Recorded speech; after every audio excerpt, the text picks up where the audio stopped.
guys, welcome to my channel. My name is Darren, and today I'm going to be talking about a very important and overlooked topic that not just basketball players, but athletes in general need to consider: stretching. So many people overlook stretching, and I've been a culprit of this as well. I've skipped stretching because it was too time consuming, but stretching is probably one of the most important things you can do as an athlete.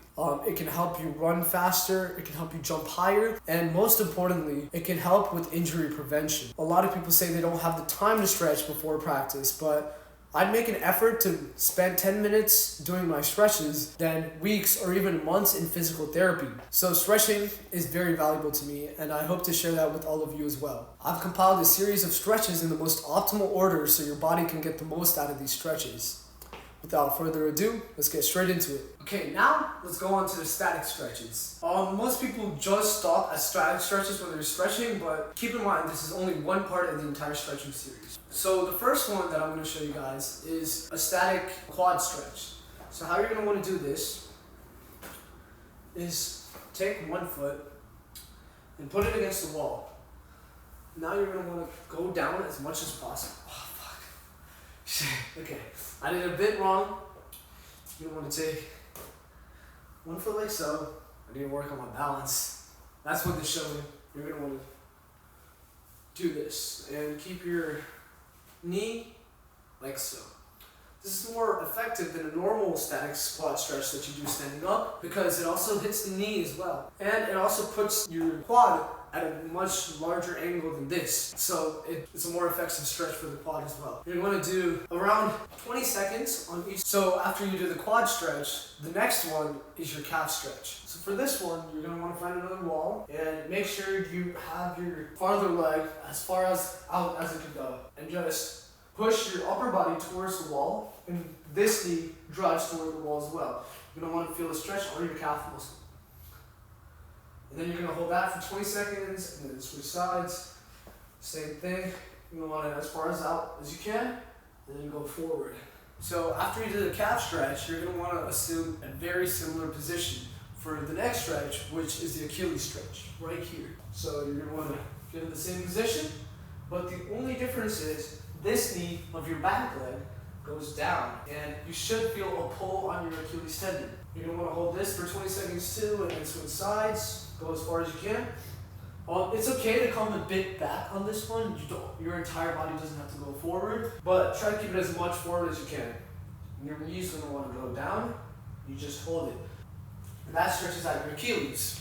The next static stretch is going to look a bit sus, but just bear with me here, it's very useful. It's the groin stretch.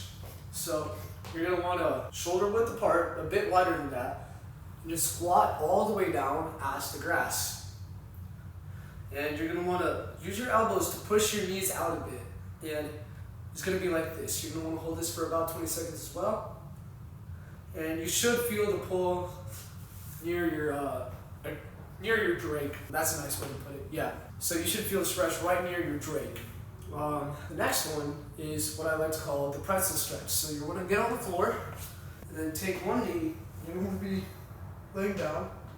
Take one leg and wrap it around like this. This stretch, although it hits your back a bit, is mostly for your hip and your glutes. And you're just going to hold this for 20 seconds. And then switch legs. Go as wide as you can. I'm kind of limited by the hallway right now, but usually you want to go wider than this, or as wide as your body allows you to, you know? Because all of us are at different points of our mobility journey, and don't try to push it too far when you're first stretching. Your body's going to be super tight, so don't overwork yourself and maybe strain muscle. Now, here's the fun part: dynamic stretches. So the first dynamic stretches are leg swings. You're going to want to find the wall, face the wall, and then you're going to go on your tippy toes and get one leg and swing like so. Make sure the leg that you planted doesn't move. It's okay if your swing radius is like kind of small, but just make sure your heel stays off the ground and your legs stay straight. That's the most important thing. You're going to do 10 to 15 swings on each side, depending on how tight you are. The second one is soldier kicks. For this one, you're gonna wanna, like a lot of room, and then you're gonna kick up and touch your leg with your opposite hand.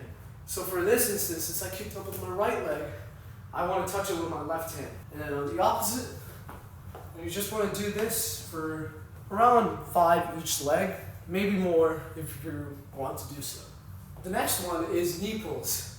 So how you do knee pulls is same thing. You want a bit of space so you can walk backwards and forwards.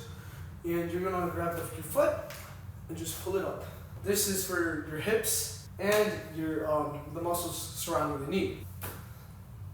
You wanna hold it for like a second or two when you're in there, and then you should be good. The next stretch is what I like to call lawnmowers. You're going to want to bend down, put one foot like this, and swipe the ground with your feet, with your hands. If you can't swipe the ground right away, don't worry, it will come naturally soon.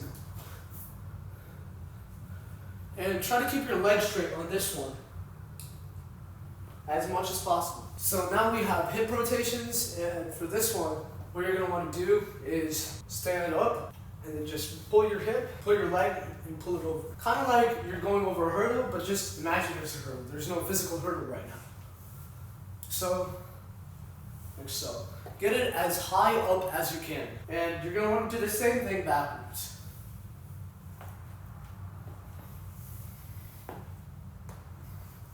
Like so. But you're going to want to do that for around 10 reps. On both 5, and then come back 5. The last two are something I stole from track, but it's been very useful in basketball. You may have done it yourself, and it's A skips and B skips. So for A skips, it's kind of like a high knee. You want to bring your knee high up as possible, but you want to skip with it. So what I'm doing is pulling this leg backward, my round leg backwards, while this one's coming up, like so. And B skips is very similar to A skips, but you kick the door at the end. So it's like this. Like you're going over a hurdle. If you guys have ever done hurdles before, you know like how you go over a hurdle like this. You do the same motion for a B skip. Kick out and back in. Like so. Also get your arms in there. It's good motion for your arms too. So we're almost done with this. The last things that you have to do are what I like to call low intensity exercises. So this typically includes, for me, 1 minute of jump rope, 15 push-ups, and since I play basketball, go up and down, 1 down and back. After that, you should be warm and ready to go. If you have any questions regarding this stretching setup, please let me know down in the comments below. And thank you guys so much for watching my second video. I hope you come back and stay tuned. I got some very exciting things planned for this channel. See ya!